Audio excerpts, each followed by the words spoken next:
Assalamualaikum warahmatullahi wabarakatuh. Waalaikumsalam.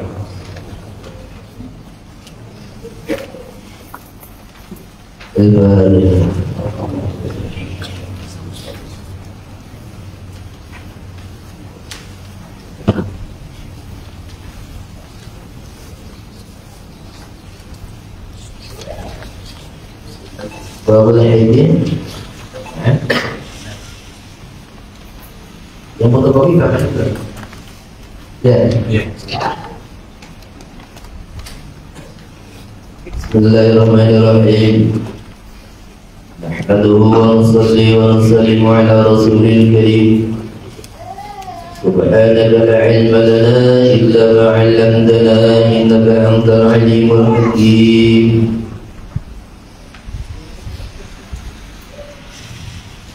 Rabbi a'udzu bika nazil aw dhalla aw azil aw zalla aw adhima aw udla aw ajala aw yajal alayya babul haidi. Qala al-Imam Nawawi fil Majmu'i ilam tadawhidan anna babul haidi min awisil abwab. Sesungguhnya bab yang termasuk bab yang rumit dalam kitab fikih. Wa mimma ghalata fi katsiruna min al-kibar li diqqati masailihi, termasuk pembahasan yang sering salah di dalamnya.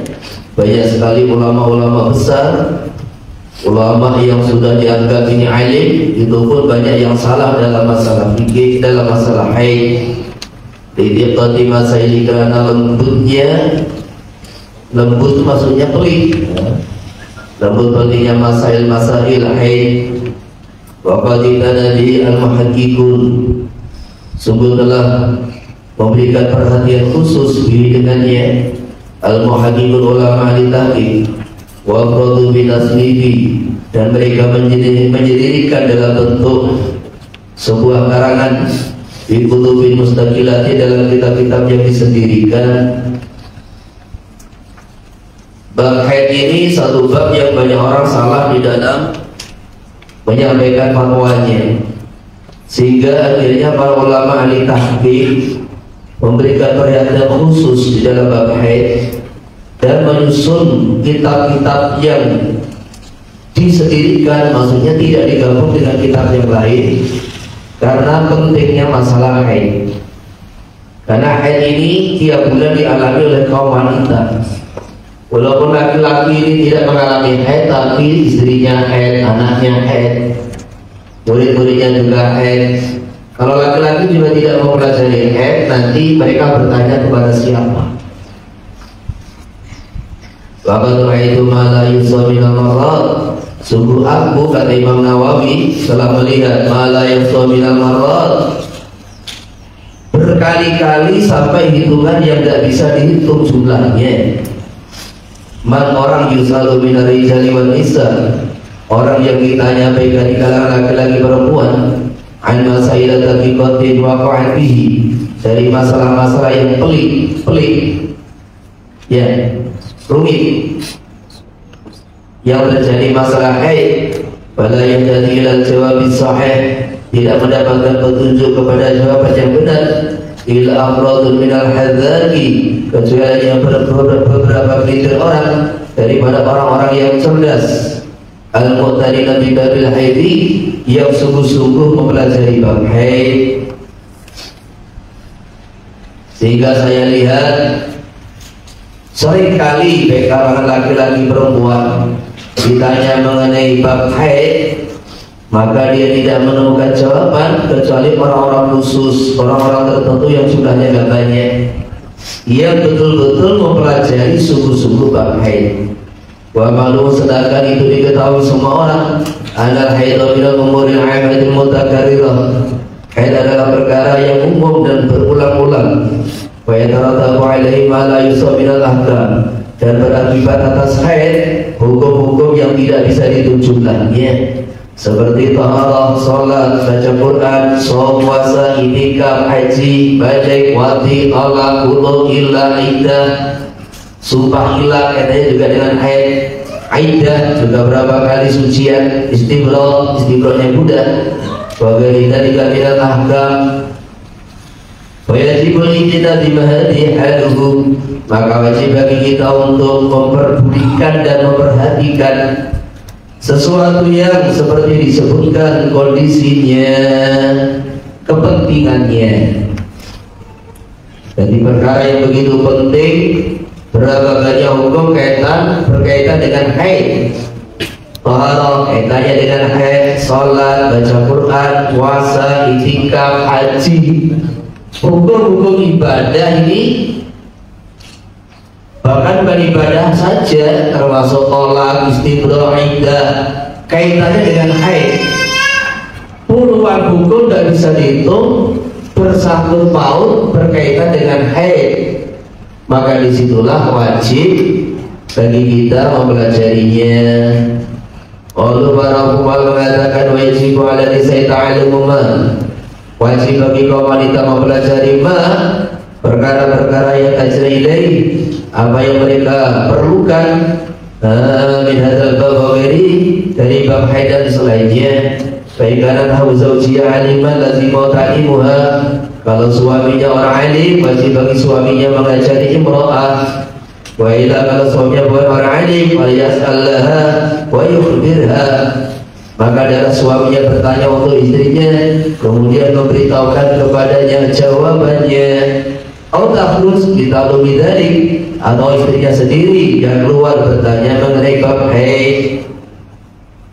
Wa laysa al-khuruju li ghairi ta'lumin wajib ta'lumi wajibin, tidak boleh bagi istri keluar sendiri tanpa disertai suami untuk selain mempelajari ilmu yang wajib. Minawi huduri majlis zikir, umpamanya hanya sekedar menghadiri majlis zikir. Zikir ini bukan amalan yang mutaaddi, karena wanita itu zikir itu di rumah juga bisa zikir.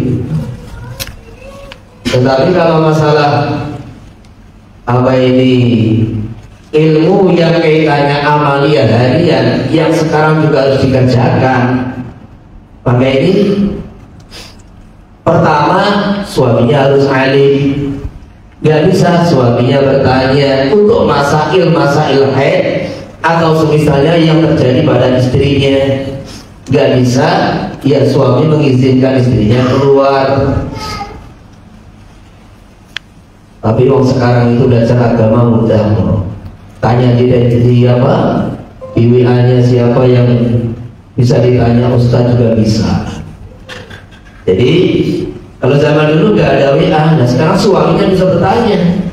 Suaminya tanya kepada nomor HP-nya yang memang itu ada masail-masail, Ustadz yang bisa dipercaya, silakan suaminya tanya. Dan kenapa kok di sini suaminya didahulukan, tidak langsung istrinya saja? Biar dua-duanya paham agama. Suaminya bertanya, akhirnya tahu. Selepas tahu sampaikan istrinya, tambah tahu.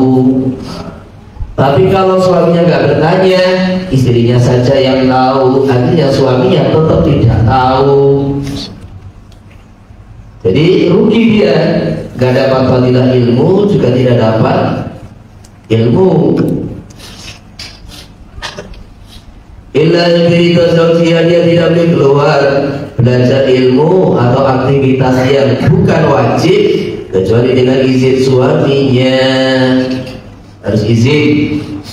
Tapi untuk belajar perkara yang wajib tidak harus izin. Karena apa?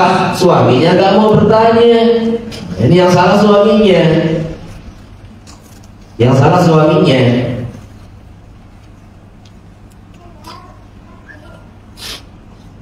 Maka ini walaupun kan lewat HP gak apa-apa itu Pak Ustaz. Lewat HP gak apa-apa, biar istri tanya sendiri. Kalau yang menjawab ustazah, yang bertanya ustazah itu baik.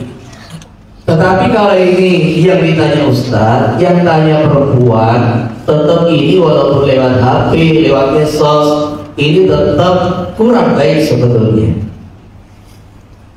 Tetap kurang baik, kurang warok.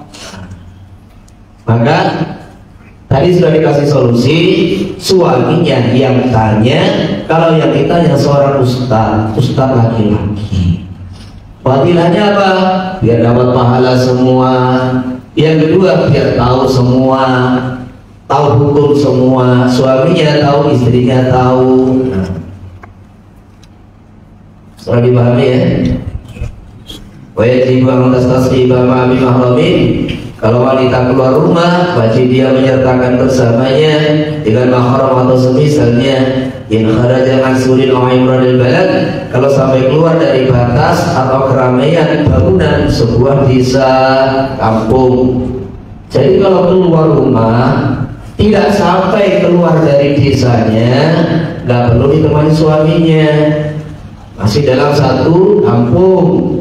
Tapi kalau belajar atau tanya ilmu agama tadi sampai melewati batas desanya, itu namanya safar. Kalau masih dalam kampung, nggak apa-apa dia nggak ditemani suami, yang penting aman. Tanyanya siang hari, jangan malam-malam keluar. Siang hari. Tetapi kalau sampai meninggalkan batas desa, itu namanya safar. Tidak boleh wanita safar sendirian. Maka harus ditemani mahramnya atau suaminya. Ini ketika apa?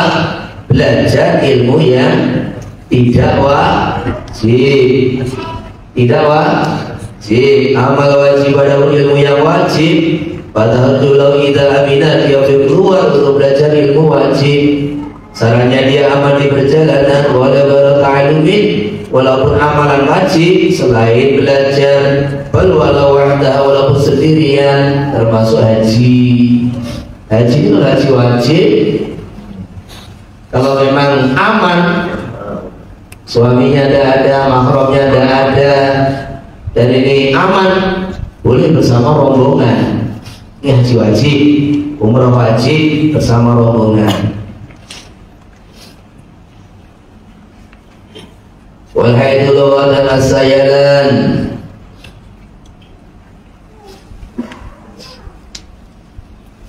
Adalah aliran.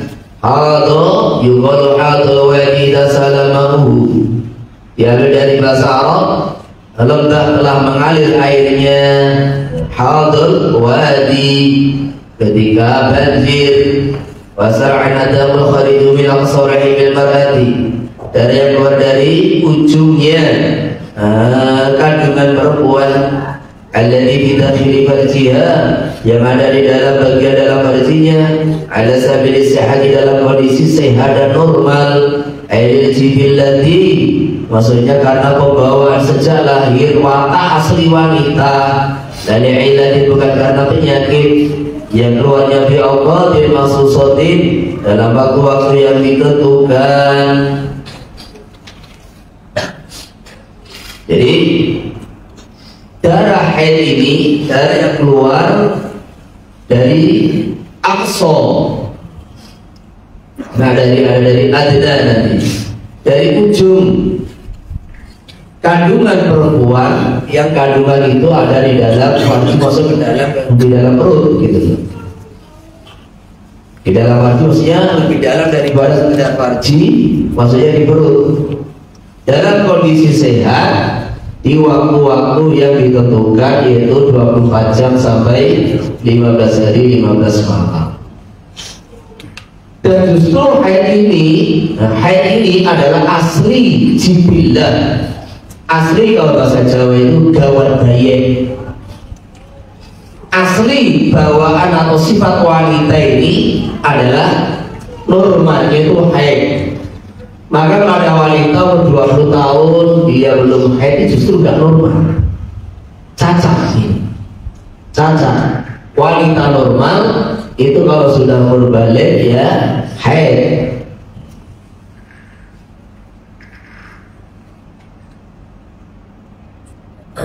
Dan kenapa ada kata-kata lil jibillah, jadi ala sabil sihat, keluar dalam kondisi sehat, normal, bukan karena penyakit. Karena kalau darah yang keluar sebab penyakit namanya istihadah, nanti dibahas di belakang. Wal aslu bi qawluhu ta'ala wa yas'alunaka 'anil mahid qul huwa adha fa'tazilun nisaa fil mahid. Dan mereka bertanya kepada kamu wahai Muhammad mengenai haid. Haidun, mahidun antara masdar dan masdar mim, masdar ghairu mim dan masdar ghairu mim. Qul, jawablah kepada mereka, haid adalah penyakit, maksudnya kotoran bukan penyakit. Haid adalah kotoran. Maka jauhilah wanita ketika dalam kondisi haid. Wala taqrabuhunna hatta yatahun. Jangan kalian mendekati wanita yang sedang haid sampai mereka suci dan mandi. Sampai mereka suci gitu, suci. Faida tatahharna, kalau mereka sudah mandi dari haid, fatuhunna, maka silakan dikumpuli. Jadi ini para sahabat bertanya kepada baginda Nabi SAW, haid itu darah apa? Oh, itu kotoran. Haid ini kotoran. Maka wanita ini setiap bulan mengeluarkan darah kotor. Lah kalau dia tidak haid berarti tidak ada darah kotor yang dibuang. Maka jauhilah wanita ketika kondisi sedang haid. Lah kata fa'tazilun nisa ini kalau dipahami secara bahasa, wanita haid itu dikucilkan. Sehingga ini orang-orang Yahudi ini kalau istrinya haid terkadang tuh nggak mau tidur bareng, nggak mau makan bareng, sampai seperti itu. Maka dijelaskan dalam beberapa hadis yang banyak sekali bahwa yang dimaksud fa'tazilun nisa artinya jangan kau gauli istrimu ketika haid. Jangan kau gauli istrimu ketika haid. Bukan jangan apa tuh? Jangan diasingkan dia, bukan. Pisahlah kalian dengan istri kalian, bukan. Jangan digauli ketika kondisi haid sampai dia suci. Kalau sudah suci, faida tatahharna, jadi hatta yadhurna ay hatta yanqatina minal haid. Faida tatahharna, faida utasalna, kalau sudah suci dan sudah mandi, silakan dikumpuli. Min haitsu amarakumullah, dari jalan yang diperintahkan, dari farji, jangan dari duburna.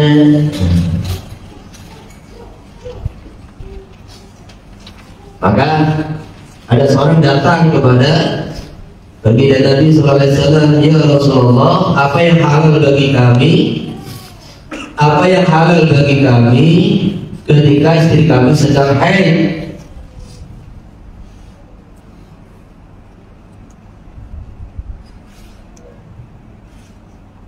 Maka ada dua riwayat, pertanyaan sama, jawaban berbeda. Dalam riwayat Muslim jawabannya isna'u kulla syai' illa nikah, berbuatlah sesuka kamu kecuali jima. Jadi lafaz nikah ini mana hakikatnya adalah akad nikah, makna majaznya adalah jima, bahasa sopan. Kemudian jawaban baginda Nabi SAW dalam riwayat Abu Dawud rahimahullah, laka minal izar, laka minal haidi ma fawqal izar. Halal bagi kamu dari wanita yang sedang haid anggota badan di luar izar. Izar itu satu baju kain yang biasa dipakai wanita untuk menutupi tubuhnya antara pusar dengan lutut. Jadi antara pusar dengan lutut itu namanya izar. Nah, di sini menurut hadis Imam Muslim bahwasanya ketika istri kita sedang haid, ini semua bentuk istimta, semua bentuk bercumbu, bercanda,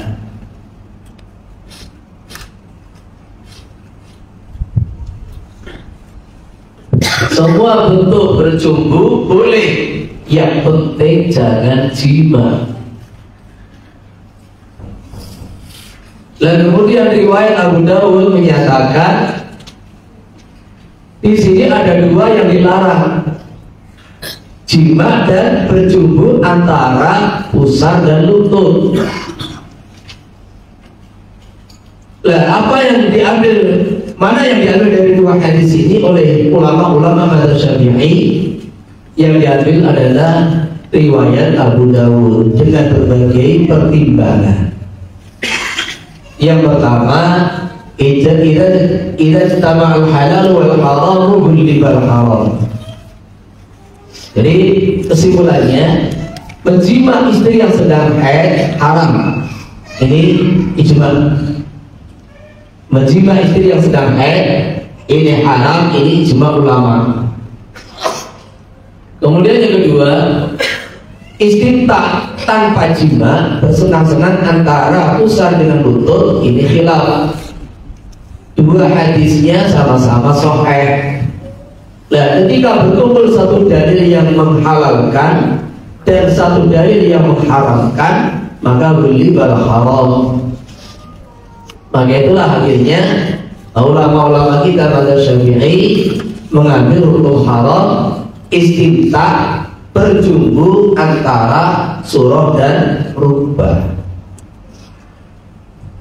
Di samping secara kaidah ini juga dikuatkan oleh hadis-hadis yang lain, yaitu riwayat dari Ummahatul Mukminin, istri-istri baginda Nabi Sallallahu Alaihi Wasallam, di mana mereka bercerita bahwasanya ketika kami sedang haid, maka baginda Nabi Sallallahu Alaihi Wasallam perintahkan kami untuk memakai izar. Kemudian beliau beristimta dengan anggota, maksudnya bagian yang lain. Jadi beliau istimta dengan bagian tubuh yang lain. Maka ini lebih menguatkan daripada hadis yang diriwayatkan oleh Imam Abu Dawud, yaitu laka minal haidhi ma fawqal izar. Ya, terus bagaimana Pak? Ini kan khilafiyah ini. Seumpama ini dua hadis diterima, juga satu pandangan yang muhtamal, lagana wajan muhtamal. Ya apa? Dikiaskan dengan masalah itu. Ada orang bertanya kepada baginda Nabi SAW mengenai seorang suami yang mencium istrinya di waktu puasa. Ada orang datang dalam satu majlis, datang tanya, ya Rasulullah, kalau kami sedang berpuasa boleh tidak mencium istri? Boleh. Pergi. Dan lama datang lagi satu orang, ya Rasulullah, boleh tidak mencium istri ketika puasa? Gak boleh. Pergi. Pertanyaan sama, jawaban berbeda. Maka orang yang di majlis akhirnya bertanya kepada baginda Nabi SAW, ya Rasulullah, ini dua orang bertanya, pertanyaan sama, kok jawaban berbeda? Maka beliau SAW menjawab, yang pertama orang sudah tua, sehingga saya merasa aman ketika dia mencium istrinya, tidak akan terus merembet ke mana-mana, tidak akan terjadi jima. Saya rasa ini aman. Lah, yang kedua, ini masih muda, maka saya larang, karena saya khawatir nanti kalau dia bercumbu, mencium, terus terjadi bersenggama. Lah, berarti satu pertanyaan yang sama dari hadis ini, terkadang itu jawaban jadi berbeda karena melihat siapa yang bertanya, melihat hal kondisi orang yang bertanya. Maka begitu pula ini hadis riwayat Abu Dawud dan hadis riwayat Muslim, ini yang bertanya adalah dua orang yang berbeda, bukan satu orang yang sama. Terus rawinya meriwayatkan berbeda, enggak. Ini memang kondisi dua orang bertanya yang berbeda. Seumpama ada orang tuh mengatakan, ya bagi orang yang bisa menahan nafsunya, mengendalikan nafsunya sehingga tidak dikhawatirkan jima, boleh cinta mabaina suraribah marubah. Tapi bagi orang yang idza qama dzakaru dzahaba thulufa aqlihi, jangan coba-coba. Orang yang ketika sudah syahwat maka hilang 2/3 akalnya, jangan coba-coba istinta bima baina surah wa rubah. Nanti mesti dia terus kayak orang hilang ingatan. Akhirnya terjadilah persetubuhan. Ini istilahnya, kalau kita mau ambil qaul yang dhaif dalam mazhab Syafi'i, walaupun di riwayat Imam Muslim, secara mazhab ini qaul dhaif. Kalau ada orang mau ambil qaul ini, mau mengamalkan qaul ini, dia istinta bima baina surah wa rubah. Dan ada orang tuh terkadang istrinya haid sudah 10 hari dia tak tahan. Ada orang itu ketika nifas 40 hari dia tak tahan. Sebetulnya itu laki-laki itu bisa lah mengalihkan pemikiran ke situ, itu bisa. Caranya apa? Cari kesibukan. Cari kesibukan sehingga nggak ada pikiran ke situ, sampai capek tidur, bangun-bangun sibuk lagi, sehingga nggak ada pikiran macam-macam. Jadi sepandai-pandai kita mengalihkan fokus pemikiran supaya nggak ada pikiran ke situ. Karena apa? Istrinya lagi nifas, ternyata 40 hari masih tambah masalah lagi, sampai 50 hari. Nah kalau tidak bisa, ada satu cara, ya onani dengan tangannya istri, halal. Onani dengan tangan istri juga nggak bisa, ya silakan ambil pendapat itu dhaif yang berdasar Imam Muslim, tapi yakinkan diri Anda bahwa tidak akan melanggar itu aulatul akbar tadi, tidak melanggar itu yang dilarang, yaitu jima tadi. Jadi ini terkadang ulil haqqa atau inna Allah la yastahi minal haqq. Perkara itu terkadang perlu didetailkan. Kalau nggak didetailkan, diajak bicara secara bahasa kiasan dan sindiran, malah nggak paham, dikhawatirkan salah paham. Ini solusi apa itu namanya, kondisi ketika istrinya sedang haid. Wa khabar sahihaini hadza syai'un katabahu ala banati Adam. Wa qalu sinihi, maksudnya ini sesuatu yang memang sudah Allah tetapkan untuk kaum wanita. Wa qalu sinil ladzi yumkinu an yuhlama ala ma tara al mar'ah bi kauni haidun minimal umur, yang mungkin untuk menghukumi darah yang dilihat oleh seorang wanita, untuk menghukumi darah yang dilihat oleh seorang wanita dihukumi haid, dikauni haidon, iku istiqmalu tisni sini komariyatin takriban, yaitu sempurna umur 9 tahun masuk tahun ke-10 Hijriah kurang lebih. Apa arti takriban? Arti takriban tidak harus pas 9 tahun, yaitu 9 kali 355 hari. Jadi tahun kalender Komariah itu jumlahnya setahunnya itu 355 hari. Sedangkan kalender Samsiah Masihiyah itu 365 hari, kecuali tahun Kabisat itu 366 hari. Kenapa seperti itu? Karena matahari, bumi mengelilingi matahari itu 365 hari tambah 6 jam. Sehingga akhirnya 6 jam itu dibulatkan 4 tahun sekali ditambah 1 hari. Jadi ngitungnya jangan pakai kalender Masihiyah, karena selisihnya dengan kalender Qamariyah 10 hari tiap tahun. Maka ketika Allah cerita mengenai Ashabul Kahfi, ya, salasiyamiyatin sinina wasdadu tis'a. Maksudnya apa? Kok 309 tahun? Maksudnya mereka di gua itu menurut kalender Masihiyah 300 tahun, menurut kalender Qamariyah 309 tahun. Jadi 300 tahun selisihnya 9 tahun. Kalau nggak percaya, boleh hitung sendiri. Walau kita maka belakang dia di mana ya sahidun wa turun. Kalau dia melihat darah sebelum sempurna 9 tahun, bima dengan jarak waktu yang tidak muat haid dan suci, yaitu kurang dari 16 hari 16 malam, bahwa haid itu adalah haid. Wa ila kalau lebih, maka itu damul fasad. Ibarat ta'alaku bi damul haid, tidak ada kaitan dengan darah maupun hukum haid. Jadi ini sudah penelitian final daripada Imam Syafi'i radhiyallahu anhu terhadap wanita-wanita Arab dan sekitarnya, di mana wanita Arab dan sekitarnya itu wanita haid paling muda 9 tahun. Kalaupun kurang 9 tahun, kurang 15 hari, kurang 10 hari.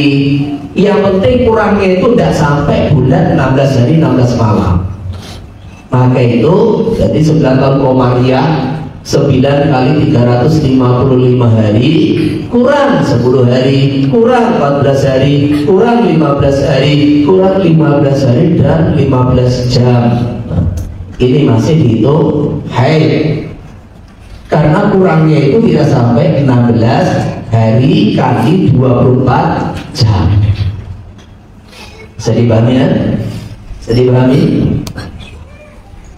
Tetapi kalau kurangnya itu pas 16 hari atau lebih, umurnya 9 tahun kurang 16 hari kali 24 jam, kurang 17 hari, kurang 20 hari, nah, maka ini damul fasad, sehingga tidak ada hukum istihadah. Walau ada man ayyaman ajidah dan badwa qabla zamanin imkan wa badwa bihi.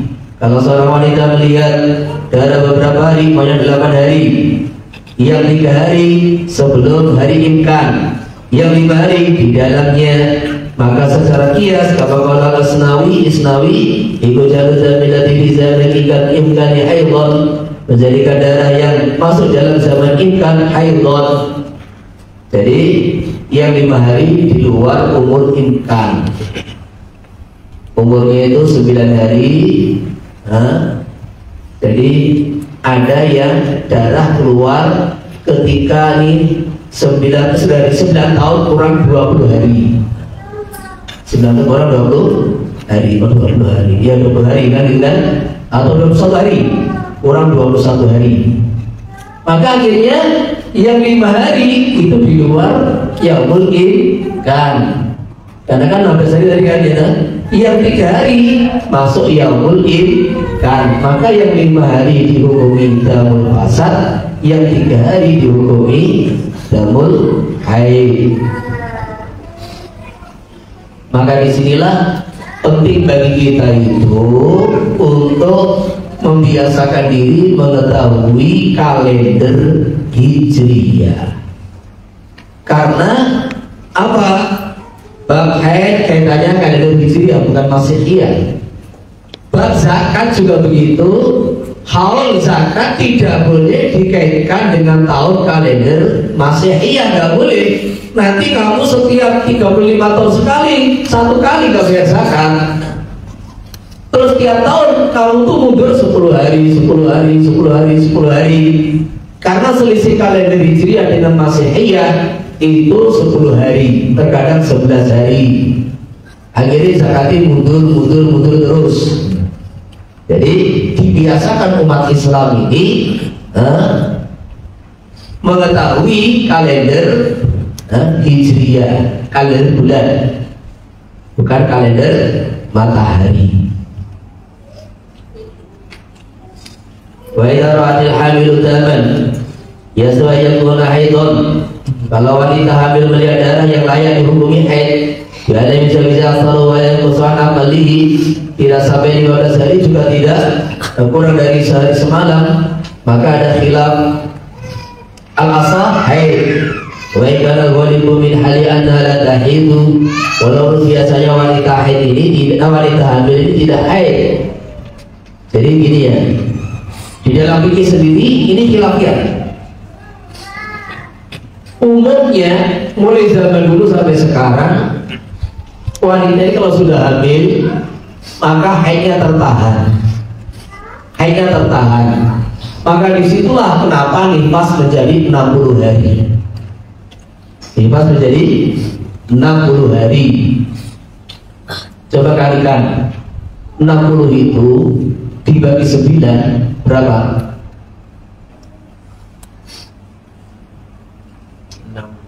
Kan hampir 7 kan? Hampir 7. Nah itu lah haid wanita itu antara 6 hari atau 7 hari. Maka orang nifas itu sebetulnya haid dia selama 9 hari, antara 6 7 hari terkumpul menjadi 60 hari. Sampai dikatakan bahwasanya kalau ada orang, ada satu syair bahwasanya kalau ada orang itu mukanya itu bersih, itu bertanda bahwasanya dulu ibunya itu ketika hamil tidak haid. Karena kalau ada orang itu hamil haid, nanti anaknya itu lahir ada sesuatu yang menjadikan mukanya itu tidak bersih, tidak cemerlang gitu. Sehingga ada satu syairan itu kan, Sayyidah Aisyah ada memuji-muji baginda Nabi Sallallahu Alaihi Wasallam, bahwa saya bersaksi bahwa ibu engkau itu melahirkan engkau dulu hamil dengan engkau dalam kondisi tidak pernah haid ketika hamil, tidak haid ketika hamil. Walau alam ini syairnya saya lupa itu. Makanya kalau ada wanita ini hamil kok haid, itu perkara yang mungkin, tetapi itu nggak baik. Jadi yang normal itu wanita tidak haid. Dan apa ini faedah daripada ikhtilaf ini? Ikhtilaf ulama Syafi'i al-asal berarti ashab Syafi'i menunjukkan bahwa masalah ini ada khilaf. Yang diunggulkan haid. Karena ini mungkin pendapat kedua tidak. Karena apa? Karena wanita hamil itu umumnya gak haid, sehingga ini khilaful adah. Ini pendapat kedua. Nah terus kita yang paling tengah-tengah bagaimana? Kita yang paling tengah-tengah, kalau ada wanita hamil tahu-tahu keluar darah, segera periksa ke dokter. Ada nggak indikasi pertanda ini mau keguguran? Nah, karena macam-macam. Ada wanita hamil, kemudian suaminya nggak bisa istirahat, dikumpulin terus. Sedangkan sperma itu panas secara kedokteran. Maka ini terutama yang hamil muda. Ada orang hamil muda, kalau suaminya nggak bisa puasa, ini nanti rentan kepada keguguran. Atau hamil muda, kemudian pikirannya itu pikiran yang berat, menanggung satu beban pikiran berat, rentan keguguran. Hamil muda, kemudian dia kerja berat, ini juga atau jatuh, kerja berat, ini juga rentan sekali akan terjadi keguguran.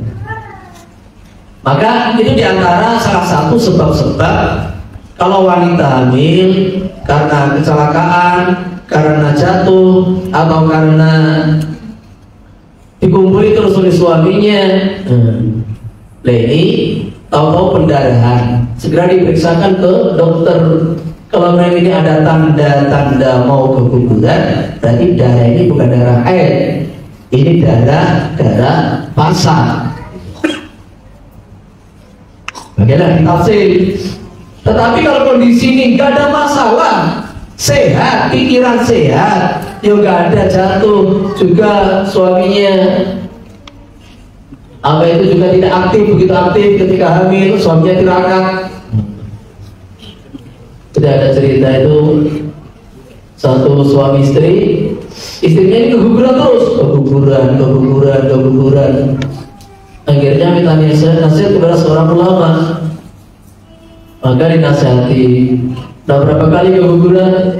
2 atau 3 kali. Oh iya.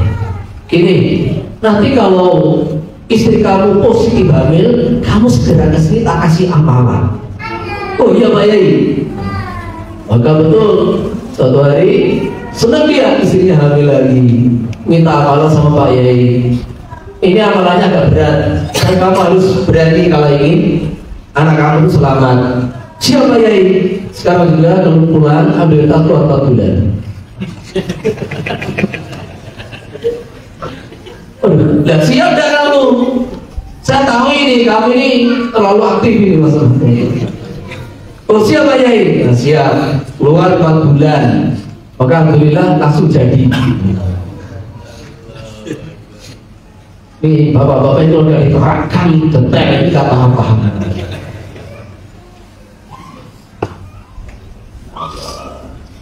Jadi gini ya, al-asoh ini perlu digarisbawahi dan perlu dilingkari bahwa ini ada khilafiyah, sehingga jadi pertimbangan untuk saya berikan perincian supaya kalau ada orang hamil kok pendarahan keluar darah, periksa ke dokter dulu, tanya ada indikasi keguguran. Karena kalau keguguran itu bukan darah haid, itu darah istihadah. Wa qalu zamanan jamun wa lailatun, minimal haid adalah minimal masa haid adalah sehari semalam atau 24 jam ikut rumah mutasilan, seukuran sehari semalam secara terus menerus, bahwa kalau maisruna sa'atan yaitu 24 jam sawahun tasalata mau taqatta'a, baik darah kuat terus atau putus-putus. Ka'adwatu bina subahi la subahi, contohnya yang terus menerus, seorang wanita berdarah dari subuh sampai subuh, dari jam 6 pagi sampai jam 6 pagi, mamanya gitu. Orang sita sa'ati daman summa samaniyatan naqa'an summa sita daman summa samaniyatan naqa'an terus. Surah kedua, 6 hari darah 8 hari suci, 6 hari darah 8 hari suci, 6 hari darah 8 hari suci. Nah 6 ini kalau sudah 4 kali berarti kan 24 jam, maksudnya begitu. Lama nakal saat dari kapal sabi haidin, yang kurang daripada 24 jam bukan haid, balwadamul fasad, wa badara balagau yang sampai 24 jam ala ini terus menerus, abit aprik atau pisah-pisah, baina wa haidun maka itu haid, wa igana asfalo au nadron au laysa ala launid dam, walaupun warnanya kuning keruh. Jadi darah haid ini yang paling kuat hitam bau, kemudian merah tua, merah muda, ada coklat, ada kuning, semuanya haid. Selama ini darah keluar antara 24 jam sampai 15 hari 15 malam, semuanya haid. Jadi tidak selamanya haid itu warnanya merah. Di ada merasa teman itu darah, itu azan kotoran, wasyamilat ayat makam tercakup dalam ayat kul huwa ada wal murad bil ittisal kang takuna ila wa takharan awal qudri. Yang dimaksud ittisal adalah seandainya wanita ini memasukkan semisal kapas bibarja dalam kemaluannya la talawatha bidam, maka akan berlumuran darah. Baiklah yakhudda tawilat ma yajibul waslu bil istijah, walaupun darah tidak keluar ke bagian farji yang wajib dibasuh dalam istijah. Jadi ini penting. Ini nanti yang akan dibahas di dalam tambih atau dalam bab berikutnya masalah namanya fatrah atau fatarot. Jadi ada seorang murid saya ceritakan, sudah belum masalah Abu Hanifah, sudah ada itu? Belum. Belum. Ada seorang wanita mendatangi majelisnya Imam Abu Hanifah radhiyallahu anhu, tidak berbicara sepatah kata apapun, cuma datang membawa sebiji apel berwarna kuning dan sebilah pisau. Maka disodorkan oleh Imam Abu Hanifah, diambillah ini pisau, diambillah ini apel, dibelah jadi dua. Kemudian beliau isyarat kepada wanita menuju bagian dalam apel yang berwarna putih, terus diserahkan oleh wanita, diambil lagi pisau dan apelnya, langsung pulang. Maka di majelis itu murid-murid Imam Abu Hanifah heran, ini orang kalau cuma belah apel ngapain minta bantuan Imam Abu Hanifah? Tuhan, ngapain wanita ini? Oh, kamu gak paham toh? Ini wanita bertanya, Syekh, kalau darah saya masih berwarna kuning, apakah sudah suci? Maka saya belah apel, belum sampai berwarna putih seperti dalamnya apel. Yang tanya cerdas, yang ditanya lebih cerdas. Yang di majelis pada bengong. Kenapa wanita gak bersuara? Itulah waroknya wanita zaman itu. Jadi gak mau, ini masalah privasi, gak mau beliau bertanya masalah privasi rahasia ini diketahui yang lain. Mungkin wanita ini janda atau bagaimana, sehingga bukan suaminya yang bertanya, langsung datang kepada Imam Abu Hanifah. Jadi makanya suami juga harus tahu istrinya ini sudah suci apa belum, udah sholat belum, udah suci belum. Nah, wanita ini kalau ingin tahu sudah suci belum, bukan kok yang penting kayaknya mampet berarti suci, belum, bukan begitu. Dia harus ambil kapas atau semisalnya, dimasukkan ke dalam lubang farjinya. Nah, kalau dimasukkan ternyata masih ada bercak-bercak merah, bercak-bercak coklat ataupun kuning, kapas kotor, ini namanya belum suci. Kalau kapas dimasukkan bersih kayak dalamnya apel tadi, maka itu baru suci. Ini perkara penting yang tidak banyak orang tahu. Dikira kalau sudah mampet, nggak sampai ke celananya, oh sudah suci, belum. Harus tahqiq ini, harus tahqiq betul. Walau suka bibulu kita biyaman walelatan, kalau dilakukan darah sampai sehari semalam atau tidak, apakah itu haid atau darah? Pasal pada Ibnu Hajar laisa bi haidin wa qala Ramli wa haidun. Akan terjadi perbedaan antara Syekh Ibnu Hajar Imam Ramli. Syekh Ibnu Hajar mengatakan haid, Syekh Ramli tidak. Wa qala ibu sitatun asab haidun, biasanya haid 6 hari 7 hari, wa aktaru 15 yaman bila yaliha, maksimal 15 hari 15 malam. Baiklah yang tasir walaupun tidak terus menerus. Baiklah tadi apa istihadatun, kalau lebih 15 hari 15 malam maka itu istihadah. Wasaya insyaallah kama fi babiha mufassalatan. Nanti apa itu istihadah dan hukum-hukumnya dijelaskan dalam bab tersendiri secara terperinci.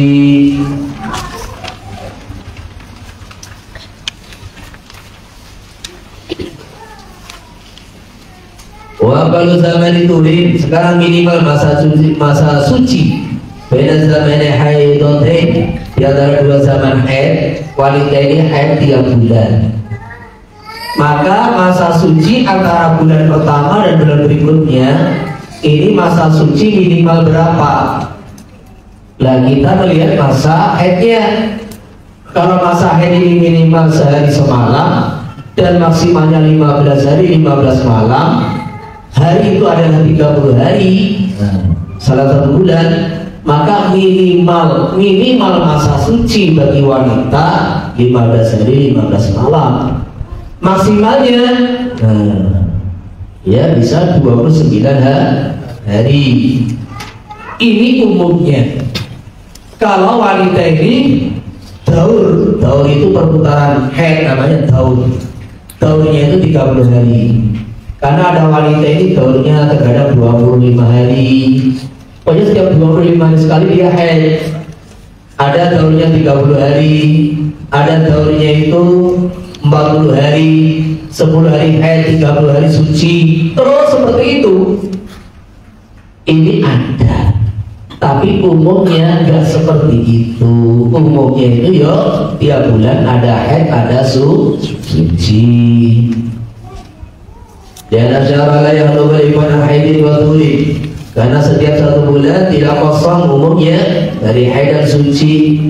Wa idza kana thul haidi 15, ketika maksimal haid 15 hari lazima yakun afdalu tuhuri kadzalik. Maka dipastikan bahwa minimal suci adalah 15 hari. Wa kharaja bi bainal haidatain, kata-kata haidatain antara dua haid mengeluarkan atur baina haidin wa nifasin. Masa suci antara haid dan nifas wa yajuzu ayyakuna aqalla min dzalik, maka bisa lebih sedikit dari 15 hari. Sawa taqaddama ta'akhara, baik haidnya lebih dulu atau haidnya mundur di belakang. Contoh, kalau rajil hamil antara yaman wa lailatan qubailat tarki. Kalau ada orang hamil, kita ke pendapat utama dari al-asal, orang hamil bisa haid, dia melihat darah sehari semalam menjelang kelahiran. Suma tahurat kemudian suci yaman masalah, suma waladat kemudian melahirkan, karena tahu qabla wilada haidun wa ba'da nifasan. Maka ikut pendapat muktamad, darah yang sebelum lahir itu haid, selepasnya nifas. Tapi ini yang jarang. Kalau orang sudah berdarah menjelang kelahiran itu biasanya ya darah kelahiran. Dan darah yang kaitan mau melahirkan itu namanya darah fasad. Kalau nyambung ya nyambung. Maka di sini ada keluar sehari semalam kemudian suci. Maka dikatakan haid. Nah kalau darahnya itu nyambung maka itu darah istihadah, darah fasad. Maka kalau ada nifas sitina yaman, seorang wanita nifas 60 hari yaman cuma kotor, kemudian mampet, walau nadatan walau sesaat semarang dan karena haidot. Jadi 60 hari full nifas, kemudian dia suci cuma beberapa saat, keluar darah lagi, maka darah kedua adalah haid. Dikira mengikuti sitin, lain terputusnya darah dalam 60 hari. Bainal haid la yakunu haidun, maka darah yang kembali tidak dihukumi haid. Bila in haida pada 15 yauman, kecuali kembali selepas 15 hari. Ini maksudnya gini. Wanita yang nifas 60 hari, ada kalanya los terus tanpa putus-putus 60 hari, 55 hari, 50 hari bisa. Ada kalanya ini putus-putus 20 hari, putus 5 hari, keluar lagi 7 hari, putus lagi 3 hari, keluar lagi, putus lagi 12 hari. Nah, selama masa naqah, masa bersih yang memutus di antara dua nifas tidak sampai 15 hari 15 malam, maka ad-damul haidu, darah yang kembali ini semuanya masih nifas. Darah yang kembali dalam masa 60 hari semuanya nifas. Nah, adapun kalau darah yang kembali selepas naqah 15 hari, selepas naqah 15 hari, contohnya dalam keluar 30 hari suci, 15 hari 15 malam atau 16 hari 16 malam keluar darah, maka ini naqah yang 15 hari atau 16 hari 16 malam ini memutus keterlanjutan darah nifas, sehingga darah yang selepas 16 hari tidak dihukumi sebagai darah nifas tapi darah haid. Jadi pahami ya.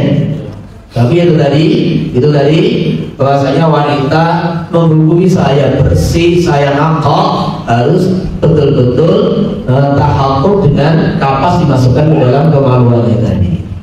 Ini diperhatikan. Dan nanti akan dijelaskan bahwasanya seorang wanita yang mutaqattib. Jadi ini nifas ini ada kalanya nifas itu terus, ada kalanya mutaqattib. Haid juga begitu. Haid itu ada kalanya mutaqattib, ada kalanya lanjut terus. Kalau istri kita, anak kita haidnya itu lanjut, gak ada putus-putus, alhamdulillah, enak menghukumi, enak. Jadi ketika darah ya sudah, itu haid. Darah itu nifas, mampet ya sudah, langsung mandi, sholat, boleh dikumpuli oleh suaminya, selesai masalah. Tapi ketika seorang wanita darahnya mutaqattib, mampet keluar, wanita haid dibahas ini, haidul mutaqattib ini akan saya bahas karena apa? Karena ini kalau dibaca semua ibarat tidak selesai, tapi ringkasan langsung saya sampaikan. Yaitu apa? Seorang wanita ini kalau haidnya, haid dulu mutaqattib, keluar darah 3 hari, mampet 2 hari, keluar lagi 2 hari, mampet 2 hari, keluar lagi 3 hari. Maka ini masalah perhitungan ayyamun naqah, hari-hari yang mampet tadi, mampetnya ya, berhenti, darah yang berhenti tadi, maka itu ini ada khilaf. Jadi contohnya 3 hari darah, 2 hari naqah bersih, berhenti ya, 2 hari darah, 2 hari lagi 3, 2, 9, terus keluar lagi terakhir 3 hari. 3 hari, 2 hari, 2 hari, 2 hari, 3 hari. Jadi 2 kali naqah, yang 3 hari, makanya 1, 2, 3 darah, 4, 5 naqah, 6, 7 darah, 8, 9 naqah, 10, 11, 12 darah lagi terus mampet. Maka ini ayyamud dima, ayyamud dam, tanggal 1 sampai 3, 6, 7 tadi darah, terus terakhir 9, 10, 12 tadi kan gitu kan. Jadi hari-hari yang naqah tadi kan 1, 2, 3, 5, 6, 7 kan gitu kan. 10, 11, 12 ya kan? Jadi 1, 2, 3, 6, 7, 10, 11, 12 ya benar? Ya, itu disepakati itu darah haid, disepakati darah haid. La ayyamun naqah tanggal 4, 5 dan 8, 9 itu ulama ikhtilaf dalam mazhab Syafi'i apakah dihukumi haid atau dihukumi suci. Kalau dihukumi haid berarti kalau nggak sholat juga wajib qadha. Kalau sudah sholat, sholatnya nggak sah. Sing repot kalau pas Ramadan nanti puasanya dibatalkan, wajib qadha. Menurut pendapat yang mengatakan itu adalah haid. Menurut pendapat yang mengatakan itu adalah suci, sudah selesai, sholat dia sah, puasanya sah. Jadi ini ada 2 pendapat, qaul sahab dan qaul laqat. Qaul sahab, qaul talfiq. Qaul sahab ini ayyamun naqah dihukumi haid.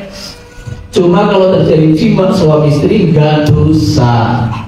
Menurut pendapat ini karena apa? Tidak tahu kalau ternyata darahnya kembali keluar lagi, nggak tahu. Kalau dijima nggak dosa. Dan siapa tahu nanti ternyata 2 hari keluar lagi, kan nggak tahu. Bukan ini di luar kemampuan manusia.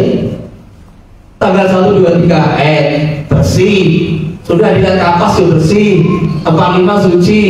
Maka ini perlu diperhatikan.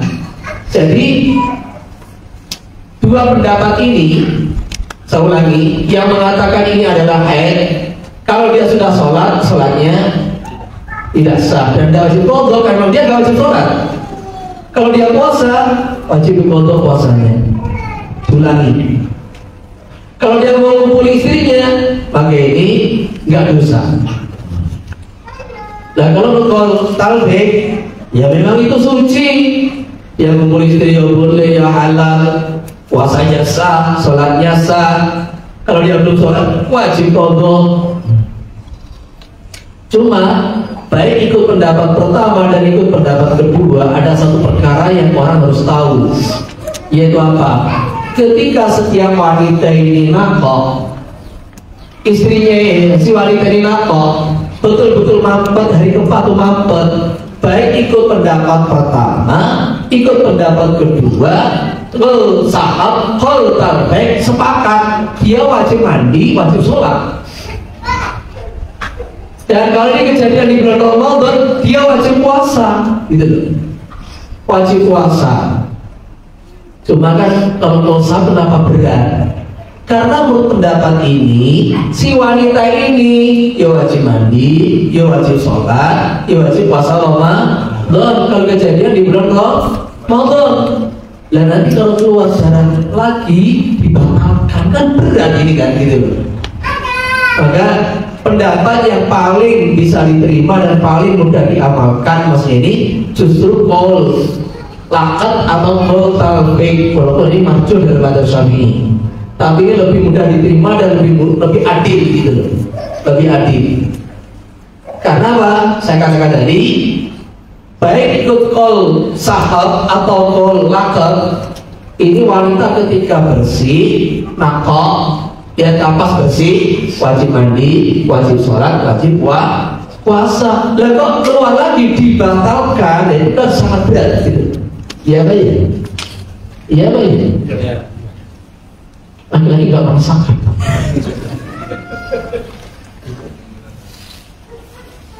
Ya, tapi ya.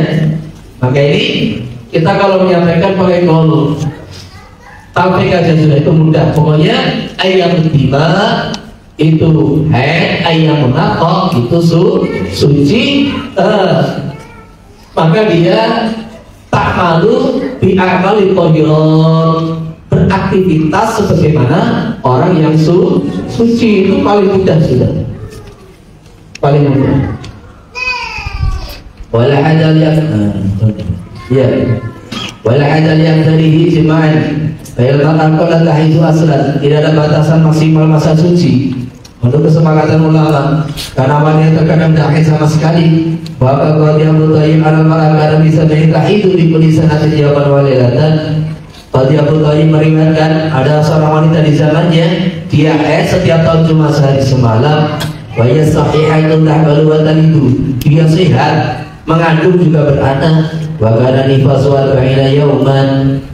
Wawalibu modaliyat syahri, umumnya masa suci adalah sisa bulan. Pada walibil haid salini, selepas dikurangi umumnya haid. Bahwa salah satu arba'atun wa arba'atun wa ishruna yauman, yaitu 23 atau 24 hari. Wal mu'amalu ayati dzalika kulli wal istiqra'u, yang dijadikan sadar dalam hitungan-hitungan yang telah disebutkan adalah penelitian Imam Syafi'i terhadap wanita Arab. Bila dhabita li syai'in dzalika lughatan wala syar'an wala syar'an, karena tidak ada batasan di dalam akal, aglab, aksar yang telah disebut di atas secara bahasa atau secara syar'i di dalam kitab sunnah Nabi. Baru dia maka diubah dengan bidal dari dalam ta'aruf bil istiqra' kepada perkara yang diketahui dengan penelitian Imam Syafi'i. Walau bitaradan aidatul mamratil wahidatil aktsar, kalau berlaku kebiasaan satu wanita atau lebih di mukhalamati syai'in dzukira, ternyata bertentangan dengan yang disebutkan di atas tentang tabak, maka tidak boleh diikuti. Di anak bahtal awalina atau karena penelitian orang-orang awal lebih sempurna. Wa adu dami alal fasad, menghukumi darah si wanita tadi sebagai darah fasad iqala lebih utama min kharqil aidatil mustamirrah, daripada merusak hukum yang telah ditetapkan berdasarkan adat yang sudah berlaku ratusan tahun. Jadi baru bahas bil haidil mutaqaddi'i. Coba berapa Ustaz?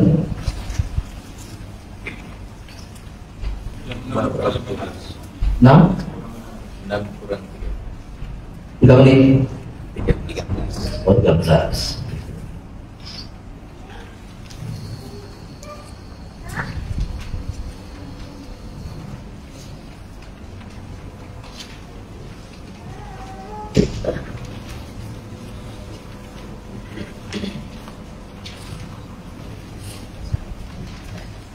Bilombati. Jadi haid mutaqati sudah saya bahas kesimpulannya kan. Bilombati sekarang babun nifas.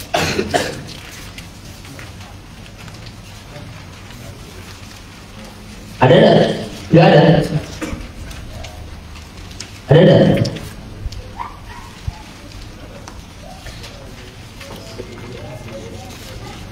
Babun nifas enggak ada. Enggak dipotong begini.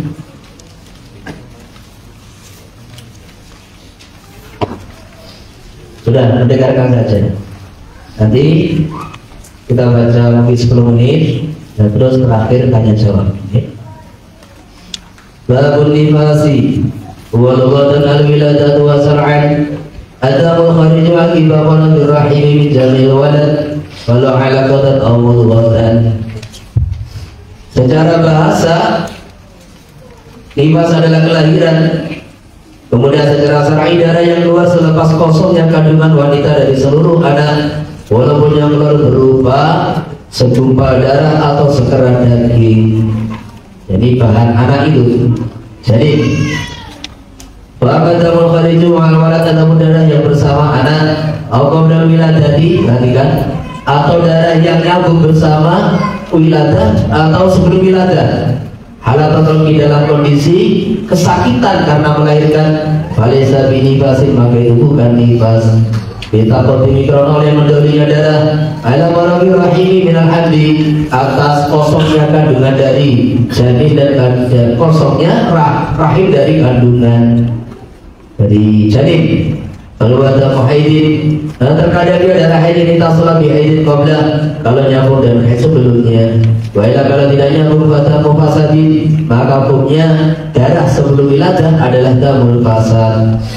Bahkan damul khair juga walad al-awwal, begitu pula darah yang keluar selepas anak yang pertama, minat tau amek, dari bayi dua yang kembar.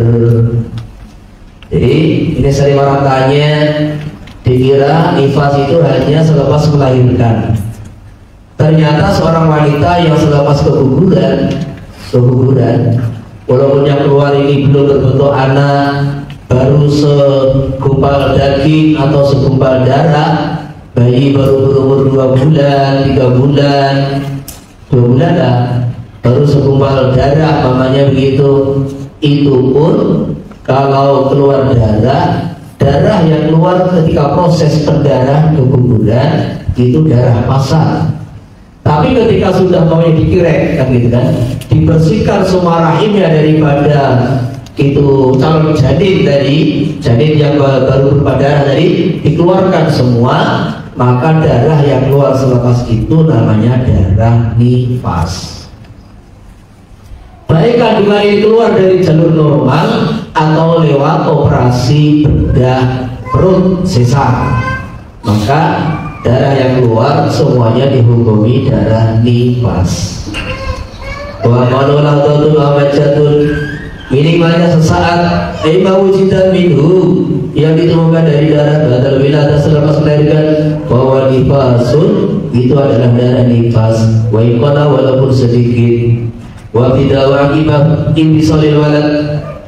Perhitungan memulai nifas adalah langsung selepas melahirkan, dari kurujidan, bukan dari keluarnya darah batal wiladah tadi selepas melahirkan. Inna akhara apabila mundur apa kuruju keluarnya darah anha daripada wiladah. Lagi juga dihukumi apa dan tamal mutakhir nifasan bisa dia yakuna kuruju qabla muti qabla syara yauman. Syaratnya keluarnya darah sebelum lewatnya 15 hari, 15 malam minal wiladah dari kelahiran. Bahasa manuna apa bainal wiladah wa kurujidam, masa bersih antara kelahiran dan keluar darah hidaidin ketika mutaakhir iku minal nifas aidadan, ia termasuk nifas secara hitungan, la hukman, bukan termasuk hukum, bukan di dalam hukumnya alal muhtamad. Walau nazal apabila turun alaihi atas wanita dan darah pada asrati ayamin minal wiladah. Jadi gini ya, umumnya orang itu selepas melahirkan langsung nifas, langsung keluar darah. sehingga selepas sakit habis tenaga melahirkan langsung istirahat dari sholat. Enak dong? Langsung gak sholat. Memang wanita ini kalau melahirkan itu masya Allah energinya itu habis. Nah ini ketika selesai melahirkan langsung ini keluar darah nifas, ya langsung gak sholat. Istirahat 30 hari, 40 hari, 50 hari sampai 60 hari. Nah, tapi seumpama ini contoh kan kita pikir itu seumpama ada wanita melahirkan belum, mungkin sesar atau gimana, tidak nifas, 10 hari kemudian baru keluar darah. Yang penting tidak melebihi 15 hari. 10 hari, 12 hari keluar darah. Nah, maka itu juga dihitungi nifas. Tapi kalau melebihi 15 hari itu bukan nifas, itu haid sudah haid. Dan terus sekarang yang jadi masalah, masa bersih antara wiladah dengan khurujud dam ini dihukumi suci apa dihukumi nifas? Ada 3 pendapat. Jadi pendapat pertama, baik secara hitungan dan secara hukum nifas. Jadi maksudnya apa? Walaupun dari ke-10 baru atau hari ke-11 baru keluar darah, maka 10 hari ini sudah dihukumi nifas. Dia ya nggak wajib sholat, haram sholat. Dan penghitungan nifas hari pertama bukan dari hari ke-11 tadi, tapi hari sejak wiladah itu dihitung nifas. Sehingga nanti kan ketahuan ternyata darah keluar cuma 40 hari. Nah, tapi dihitung jadi 50 hari begitu. Ini pendapat pertama. Pendapat kedua, dihitung sejak keluar darah. Adatan wa hukman. Jadi hari ke-11 itulah yang dikatakan nifas. Itu hari pertama nifas.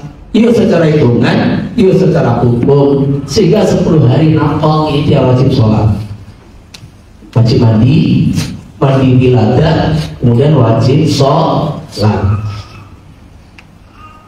Lah yang utama dalam mazhab Syafi'i ketiga, secara hukum dia suci, secara hitungan itu dari wiladah, bukan dari khurujud dam.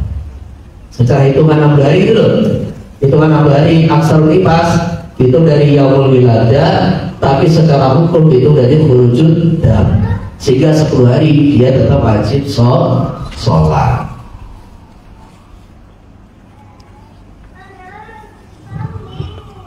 Maka semua bisa panin apa wajib bagi dia dalam zaman apa al-asr 10 hari akan mutairan hukumnya wanita yang suci, yaitu min sholatin wa nabiyah wa min haidin tambatu aidiha, sholat semisalnya sholat puasa dan halat amadu dengannya. Walakina masumatu minasiti nasari nifas, tetapi 10 hari itu termasuk 60 hari nifas.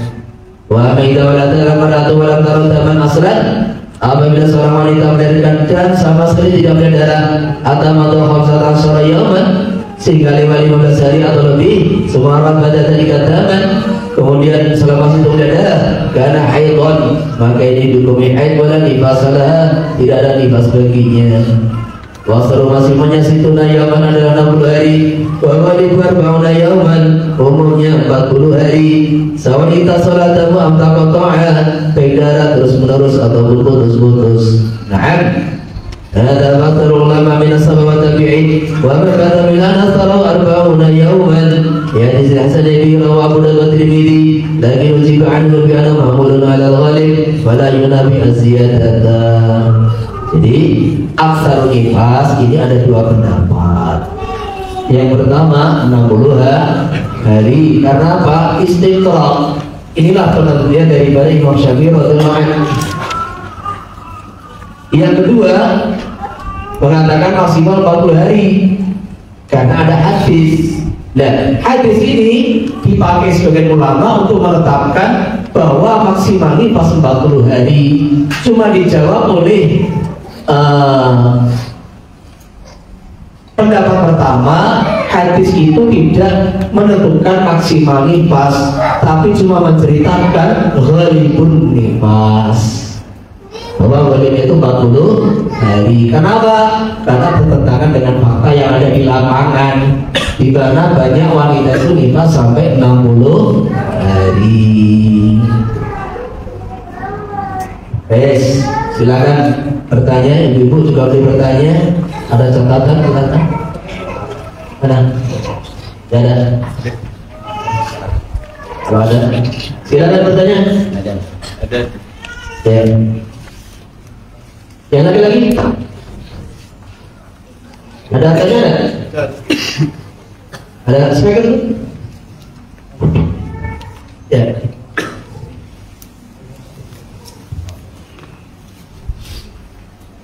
Assalamualaikum Ustaz. Soal ini, seorang suami menggauli istrinya sebelum mandi junub. Misalkan kalau junub, sebelum junub itu kan kena denda. Sebelum mandi haid, mandi junub. Mandi haid. Ya. Kalau sebelum mandi junub kan rudin juga boleh. Mandi haid. Itu masuk akan wudhu. Ya terus. Jadi ada kan kalau yang lebih pakai putus nama daripada denda. Itulah terkadang memang suami itu tidak sabar. Jadi nggak sabar. Ada orang tuh memang kita lama haluhu tidak terus ahli. Jadi nggak bisa disalahkan. Memang ada orang tuh begitu. Itu dijelaskan Imam Mu'in, salah satu riwayat dari Imam Ahmad bin Hanbal. Beliau membolehkan ketika sudah suci dan belum mandi dikupuli, ada yang boleh. Tapi itu di luar mazhab Syafi'i. Mazhab Syafi'i karena memahami ayat tadi hatta yadhun, sehingga dia mampet berhenti haidnya. Faidah tatahharna. Jadi pasal tafa'ala ya tafa'alu itu menunjukkan suci yang diusahakan, bukan suci yang alami. Nah, suci yang alami itu seorang haid mampet dari haid itu namanya suci alami. Nah, tatahara ini secara bahasa Arab artinya suci yang diusahakan, itulah namanya mandi. Maka harus ada dua-duanya. Ini pemahaman Imam Syafi'i seperti itu. Jadi kalau ada orang dia al-awam la madhhab lahu, orang awam itu tidak ada madhabnya. Selama masih ada ulama yang diakui pendapatnya, yang diperhitungkan pendapatnya membolehkan, ya sudah. At-taqlid badal amal itu boleh. Jadi ketika mengerjakan nggak tahu, tanya itu selepas mengerjakan. Ini orang sekarang bukan tanya sebelum mengerjakan, tanyanya selepas mengerjakan. Jadi at-taqlid badal amal itu boleh.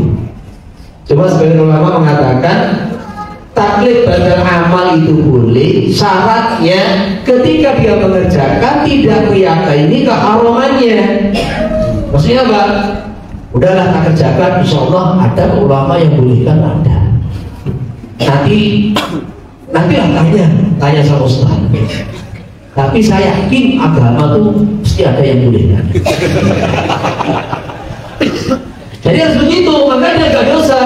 Lah adapun kalau dia ini dalam mengerjakan itu meyakini itu haram, masih berpegang mazhab Syafi'i, yakin itu haram, itu tetap dosa gitu loh.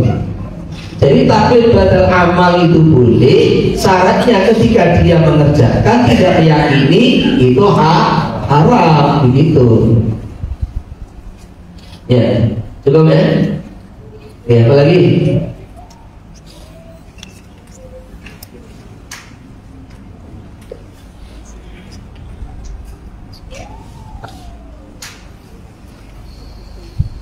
Ya. Setelah wanita yang haid berada di masjid, ada soalan dari perempuan, adakah bisa diselamatkan orang yang haid dengan anak kecil yang masih pakai popok dalam hal haram berdiam di masjid? Jadi gini ya, itu masalah anak kecil pakai popok, itu anak kecil nggak dosa. Dan dia baru kalah, yang dosa tuh walinya. Yang berdosa itu walinya. Kenapa itu bawa anak yang bawa najis ke dalam masjid? Itu yang berdosa. Lah masalah wanita yang haid masuk ke masjid, ini kalau kondisi tidak darurat, itu ya sepakat ulama tidak boleh.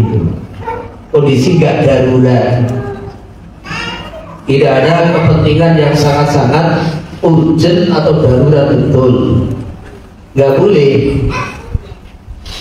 Dan ini sepakat empat mazhab. Cuma kalau kondisi memang betul-betul mendesak, jadi mamanya itu ada majelis taklim, pengajian, ya tempatnya di masjid, nggak ada tempat lain selain itu, mamanya kan sudah kehabisan tempat, cari tempat lain nggak ada. Satu pondok tempatnya nggak muat, di kelas penuh semua, mau buat aula ya dananya belum ada, adanya di masjid. Maka ini ya ada satu pendapat yang sangat lemah, tapi ya ada. Maka ini kalau orang tanya kepada saya sendiri masalah ini, saya jawab kalau kondisi normal nggak boleh. Kondisi normal nggak boleh. Tapi kondisi darurat ya silahkan, kan gitu kan. Walaupun ini istilahnya itu bukan pendapat yang difatwakan dalam empat mazhab, tapi ini kondisi darurat ya silahkan dipakai. Jadi pahami ya. Apa lagi? Cara berpakaian menutup aurat dengan sempurna bagi wanita dalam sholat. Dalam sholat. memang mazhab Syafi'i ini masalah aurat itu ketat, baik laki-laki ataupun perempuan. Yang laki-laki jelas auratnya kan cuma surah al-Baqarah. Cuma bagi perempuan ini ketat betul. Jadi kalau dia pakai mukena kan gini sekarang, ada pakaian wanita itu mukena yang nyambung, apa namanya, terusan. Kalau terusan, yang penting istilahnya menutup sampai mata kaki, menutup kedua kaki, baik kondisi berdiri, kondisi rukuk, kondisi sujud, kakinya nggak tampak. Kemudian terus tangannya ini tertutup sampai ke pergelangan tangan. Jadi itu biasanya ada talinya kan gitu kan. Ini sah, itu tidak ada masalah. Jadi kalau masalah mukena yang terusan itu nggak terlalu masalah. Cuma ada perkara yang harus diperhatikan. Ini pada Syafi'i ya, harus diperhatikan. Yaitu apa? Jangan pakai mukena yang terlalu tipis. Nah, jadi jangan pakai mukena yang terlalu tipis sehingga tidak menutup warna kulit, karena itu tidak sah menurut mazhab Syafi'i.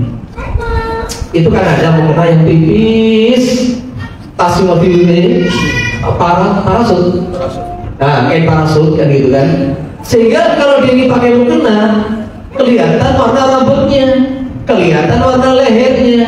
Ini tidak sah dalam mazhab Syafi'i, tidak sah. Karena itu bukan menutupi. Namanya menutupi itu gak tampak apa yang ditutupi. Nah gitu loh. Maka wanita ini pakai mukena harus kain yang tebal. Tidak harus putih gitu loh. Tidak harus putih. Yang penting kain yang tebal, tidak menutupi itu warna rambut ataupun warna kulit. Terus yang kedua diperhatikan lagi. Contoh, satu perkara yang teredor menurut mazhab Syafi'i apa? Dia pakai mukena dalam kondisi rambutnya basah.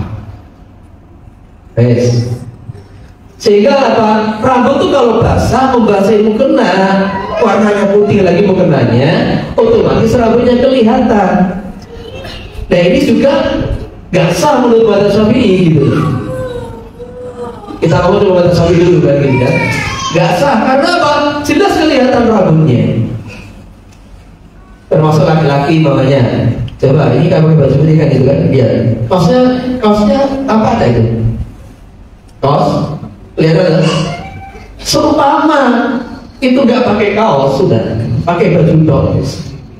Sarung pakai baju, terus kondisi berkeringat, panas, masih panas, berkeringat, akhirnya punggungnya basah, kelihatanlah warna kulitnya. Nah seharusnya mau ke bawah lagi, sehingga di bawah surah, pinggang surah itu setara dengan surah kelihatan, kan gitu kan. Jadi nggak sah, seperti itu. Maka ini termasuk kita ini yang kita perhatikan dalam sholat, itu pakaian-pakaian yang memang putih, kain tipis, harus kita dobeli dengan pakaian dalam, kaos, sarung, celana, begitu. Wanita juga begitu. Ini kalau menggunakan bentuk terusan, no problem, biasanya nggak ada masalah. Masalah menutup orang itu nggak ada masalah. Mulai kaki biasanya juga panjang, tangan juga ada talinya. Ini terutama termasuk dagu, jangan dagu ditampakkan, dagu ditutupi. Nah, dagu ditutupi, jangan ditarik ke belakang sehingga yang ditutupi itu akhirnya dagunya kelihatan. Itu nggak boleh juga, dagu ditutupi. Ini juga biasanya paham itu wanita. Cuma yang masalah warna dan ketipisan mukena itu yang sering beredar. Maka para ibu-ibu ini kalau pakai mukena, cari mukena yang kayaknya agak tebal sehingga tidak menampakkan warna kulit. Karena kalau tampak warna kulit, tampak rambut, itu tidak sah. Ini poin pertama. Kemudian mukena yang sambungan. Nah, ini mukena yang sambungan ini wanita terkadang umpamanya dia pakai kain bawah, terus kain atas, lah terus di situ cuma pakai kaos oblong, terkadang nggak pakai baju juga yang atas gitu loh. Itu boleh apa enggak? Sedangkan ketika dia rukuk, tahu enggak? Ketika dia rukuk itu dari bawah kelihatan itu udurnya kan gitu kan. Udurnya, dadanya kelihatan gitu. Dan yang begini bagaimana? Maka ini pendapat Syekh Ibnu Hajar, itu orang yang pakai mukena double itu, kalau dia pakai double ya harus pakai baju panjang, lengan panjang, karena nanti kalau dia rukuk dari bawah kelihatan. Itu kelihatan dari samping, bukan dari bawah hakikatnya gitu loh. Jadi walaupun itu faktanya dari bawah, tapi hakikatnya itu, maksudnya secara hukum itu dihukumi kelihatan dari samping. Karena dalam sholat ini yang wajib ditutup aurat itu dari 5 arah: atas, depan, belakang, kanan, kiri. Tidak wajib dari bawah. Kayak laki-laki pakai sarung, nanti kelihatan kan, dan pakai celana dari bawah kelihatan pahanya dari bawah. Nah, tetapi laki-laki ketika sujud kelihatan itu dari bawah, kan sebetulnya dari sampai gitu kan, nggak apa-apa.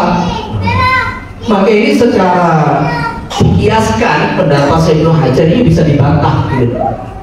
Karena dia laki-laki, ketika dia pakai sarung dan pakai celana, dia sujud, maka dari belakang itu bawah kan, bukan dari bawah tuh kan,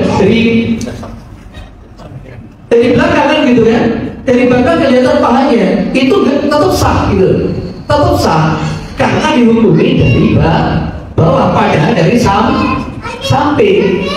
Nah ini mengikut pendapat ini sebetulnya pada Syekh Ibnu Hajar, orang yang pakai mukena sambungan kemudian tidak menutup lengannya, tidak menutup bagian atas badannya, sehingga ketika dia rukuk, dia rukuk otomatis kelihatan dari bawah. Ini sebetulnya pandangan beliau dihukumi kelihatan dari samping, maka ini bisa membatalkan. Tapi ini beliau pendapat ini juga tidak mantap gitu, maksudnya ini sangat ihtimal gitu. Sehingga kesimpulannya, kalau orang tuh pakai mukena sambungan, ini usahakan kalau itu mazhab Syafi'i ya pakai baju yang lengan panjang, betul menutup. Itu hati-hatinya. Tapi seumpama dia ini memakai baju yang pendek atau apa, yaitu khilafiyat gitu. Minimalnya kalau seandainya itu dalam mazhab Syafi'i ini berat ya ikut mazhab Hanafi, longgar pol, suka longgar pol mazhab Hanafi. Jadi kita lihat kalau orang-orang Hanafi itu sholat di Masjidil Haram, ya kakinya itu juga tampak wanita-wanita. Maka maksudnya ini yang kita arahkan wanita ini kalau pakai mukena longgar, kalau terusan, kalau pakai mukena potongan, sambungan, usahakan pakai baju dengan panjang, begitu. Sampai dibahas sekarang wanita mamanya keluar rumah safar, dia nggak bawa mukena, akhirnya sholat pakai jubah, sudah. Jubah kan? Tahu jubah kan? Jubah hitam itu dia pakai jubah, terus pakai kaos kaki, dia memang pakai celana gitu sudah. Bagaimana? Lihat lengannya ini kan dia juga dari bawah kelihatan kan gitu kan. Ini kalau dia angkat tangan nggak boleh ke atas nggak boleh begini. Nah ini kelihatan lengannya, maka dia angkat tangan ya sudah begini aja, begini supaya itu lengannya tidak kelihatan. Jadi caranya seperti itu. Oke. Coba. Apa lagi? Ada seorang wanita memakai obat menghalang mengandung hamil. Haidnya tidak menentu, terkadang 9 hari, 15 hari, 20 hari, setiap bulan. Bulan suci ikut jumlahnya. Itu jelas melebihi 15 hari ya. Begini, orang yang haid mutakhaddi, kalau baik yang bersih, baik yang keluar darah, yang nakal, semuanya nggak sampai 15 hari, maka sudah dibahas tadi. Jadi pahami ya? Jadi masa-masa darah, masa-masa nakal yang putus-putus tadi, selama di total semua darah nakal, nggak sampai 15 kali 24 jam, maka ayyamun dam semuanya haid, ayyamun apa ada khilaf. Wes, paham di sini? Terus kewajiban dia setiap mampet itu seperti tadi, harus mandi, harus sholat. Wes. Lah adapun kalau melebihi 15 hari, 15 malam, maka ini wanita ini dikatakan istihadah kapan dong? Kalau sudah melewati 15 hari, 15 malam, masuk hari ke-16. Jadi kemarin darah pertama jam 9 pagi, maka hari ke-16 jam 9 pagi kok nggak mampet, berarti dia masuk istihadah. Maka ini perlu diperhatikan, hukum istihadah ini hanya bisa ditetapkan, diberlakukan ketika darah sudah melewati hari ke-15 masuk hari ke-16. Jadi jam 9 pagi itu tadi masuk hari ke-16, disitulah ambil keputusan. Sekarang saya mandi, sekarang saya istihadah, maka sholat sebagaimana wanita istihadah. Harus pakai kapas. Kapas dimasukkan ke kemaluannya selama dia ada puasa ya. Kalau dia ada puasa harus pakai kapas sebelum pakai pembalut. Tapi kalau dia puasa nggak boleh pakai kapas, cukup pakai pembalut saja. Jadi dia mandi, kemudian bersihkan, kemudian pakai kapas, pakai pembalut, wudhu dan segera sholat. Ini langkah awal wanita istihadah. Selepas dia sholat, baru hitung-hitungan darah yang kemarin keluar, berapa hari yang haid, berapa hari yang suci, maka kembali kepada adah. Kalau dia sudah pernah haid, bulan kemarin sebelum pakai alat kontrasepsi kambing itu berapa lama? Contohnya dia 8 hari, paham? 8 hari. Maka kalau darahnya itu terus, ya berarti 8 hari itu haid. Sayangnya dia tidak bisa membedakan warna darah. 7 hari istihadah, qadha sholat 7 hari kali 5. Lah kalau kemarin putus-putus, jadi ada yang darah, ada yang nakok. Ternyata yang nakok itu 6 hari, 9 hari keluar darah. Dan dia sudah berubah sesuai yang saya arahkan tadi. Setiap nakok wajib mandi sholat, paham? Setiap kembali keluar darah wajib berhenti. Paham di sini? Paham di sini? Setiap nakok berhenti darah maka wajib mandi sholat. Kemudian setiap keluar darah wajib berhenti. Pokoknya setiap ini keluar darah ya aktivitas seperti orang setiap mampet berhenti aktivitas seperti orang suci. Ternyata di total kemarin itu darah cuma 9 hari 9 malam. Lah kebiasaan dia di bulan sebelumnya sebelum pakai alat kontrasepsi KB itu adalah 8 hari. Maka sekarang ayamun naqoh dia sudah sholat kemarin kan? Iya dah, sudah sholat. Nah sekarang ternyata haidnya 8 hari, dia punya qadha cuma 1 hari saja. Gitu. 1 hari. 1 hari kali 5 sholat. Tidak. Bisa dipahami? Bisa dipahami? Kepaham gitu? Berarti hari yang ke-9 itu istihadah. Bukan hari ke-9. 8 hari. 1 hari gitu, hari ke-9. 1 hari. 1 hari. Karena 9 hari ini tidak berterusan kan? Di total dalam 15 hari, di total ayyamun dam 9 hari, ayyamun naqoh 6 hari. Dan ayyamun naqoh dia sudah sholat. Maka 9 hari ini yang 8 hari adalah mengikuti adat bulan sebelum pakai KKB kan gitu kan. Dan yang 1 hari dihukumi istihadah. Dia wajib sholat, wajib qadha 1 hari semalam. Itu 5 kali sholat. Udah. Apa lagi? Habis? Ya. Bolehkah wanita hadir majlis di masjid sedangkan dia haid? Dan bagaimana cara sekiranya dia hadir sedangkan dia haid? Sudah. Ya. Ya, terus. Ya.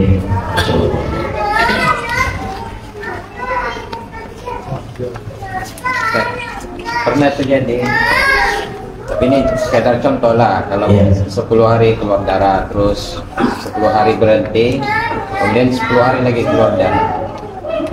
Pernah terjadi.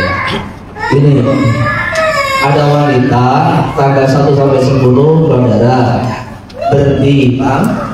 Berarti 10 darah ini dan 10 hari yang terakhir itu istihadah. Tapi dilihat dulu, biasanya dia ini sucinya berapa hari kan gitu kan? Karena berarti kan kita menghukumi suci selama 20 hari kan gitu kan? Jadi kalau sebelumnya namanya dia ini 7 hari 23 hari suci. Nah bulan ini 10 hari 10 hari suci, kemudian terus 10 hari keluar darah. Berarti kan di total antara 10 hari yang pertengahan dan 10 hari yang terakhir dihukum istihadah, berarti kan cuma 20 hari. Maka berarti ini 10 hari pertama itu 10 hari yang terakhir itu istihadah. Dipahami ya? Cukup ya? Wa innama ana qasimun wallahu yu'ti. Kita cuma membagi-bagi, Allah yang kasih ilmu. Semoga Allah pahamkan kita semua. Subhanallah hamdi subhanallah wa bihamdihi. Assalamualaikum warahmatullahi wabarakatuh.